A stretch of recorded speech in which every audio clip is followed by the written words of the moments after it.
Hello, my name is Kathleen Lisson. I am a lymphedema therapist, a meditation teacher, and a health coach.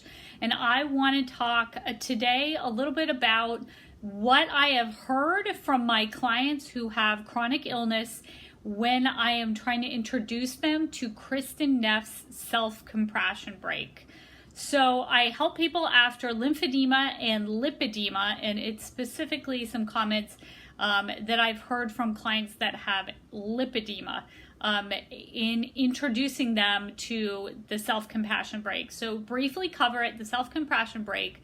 We start with, I say we can start with putting our hand over our hearts and just acknowledging to ourselves that this is a moment of suffering, whatever they're going through. This is a moment of suffering, so they can acknowledge the pain without judging themselves.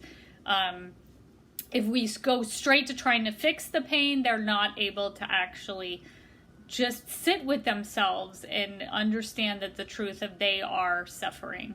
And then the second one that Kristin Neff wants to use in the self-compassion break is that suffering is a part of life.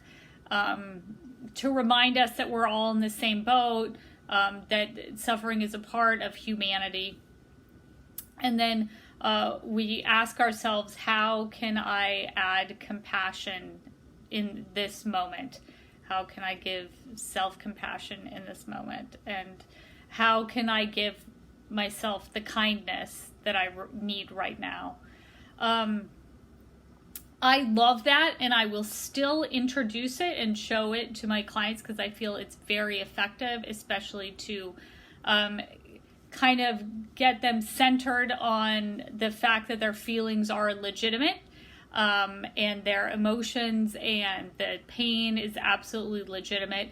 The difficulty comes from when you have someone with lymphedema or lipedema. Lipedema is very much a chronically underdiagnosed disease. It has a lot of pain involved with it. It can be confused for overweight by the average public and even the person's doctor, and there are just the statistics around lipedema are staggering, that usually it is a couple decades between when their symptoms start and when they finally get a diagnosis. It's a couple decades between when their symptoms start and they ask a doctor what's wrong, and then it is usually 10 years between when they first tried to get a diagnosis and when they finally have a diagnosis. So there is a lot of gaslighting, a lot of people mistaking it, not understanding what lipedema is. They're invalidated throughout their life. And what I hear is when I say, this suffering, the pain that comes with lipedema is part of life, and you're not alone. People all around the world are suffering. They hear it in almost a pejorative manner, kind of like, who are you to complain about this? People all over the world have the same problem. Why do you have such a problem with it? So that's not the way it's intended.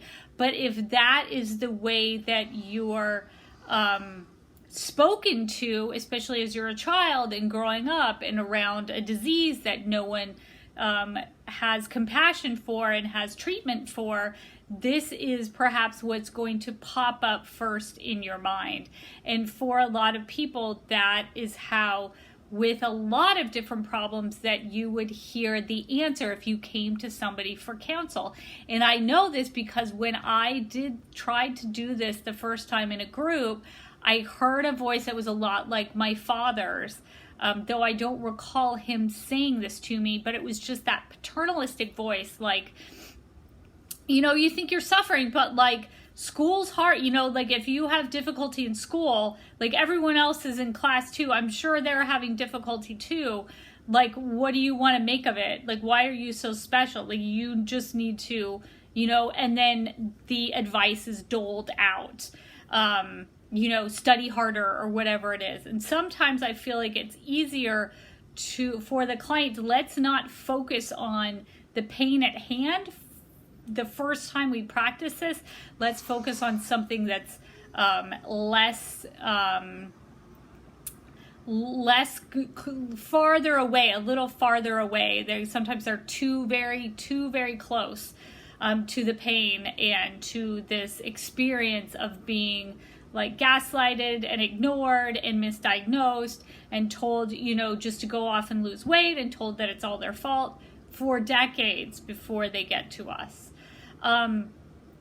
So that is just my caution to you, or just a word of wisdom. If you are introducing this self-compassion practice, which I think is fantastic and it's a great part of someone's self-care, just let them understand that when we are telling ourselves that this suffering is a part of life, that you're not alone. There's a community of people out there that are experiencing what you're experiencing. We're telling them that so that they understand that they're not alone, and that there are people that support them, not that, they're not anything special and they should just get over their problems. There's definitely two ways that I have seen in society that we deal with the fact that the majority of people have at least one adverse childhood experiences, and that is a very compassionate way of saying, a lot of people have trauma, and the compassion part says, let's take action to give them what they need so that they can stay in a growth mindset with their traumatic background. And then the alternative is, people will say, the majority of people have trauma. Everyone has trauma. I'm tired of hearing it. Just get on with your lives. And that is kind of that to two sides of the coin that I really want to point out. This similar coin also happens when you're doing self-compassion. It could potentially happen for someone that with a chronic illness that you're teaching this compassionate practice or other meditation practices too. So as someone who's a lymphedema therapist and a meditation teacher that's trying to give these strategies and these tools into the toolboxes of my clients with chronic illnesses, this is something to keep in the back of your mind and explain very clearly what we mean. So this practice can truly be a self-compassion practice, and it doesn't inadvertently throw them into more self-judgment and self-hatred. So thank you very much and have a great day.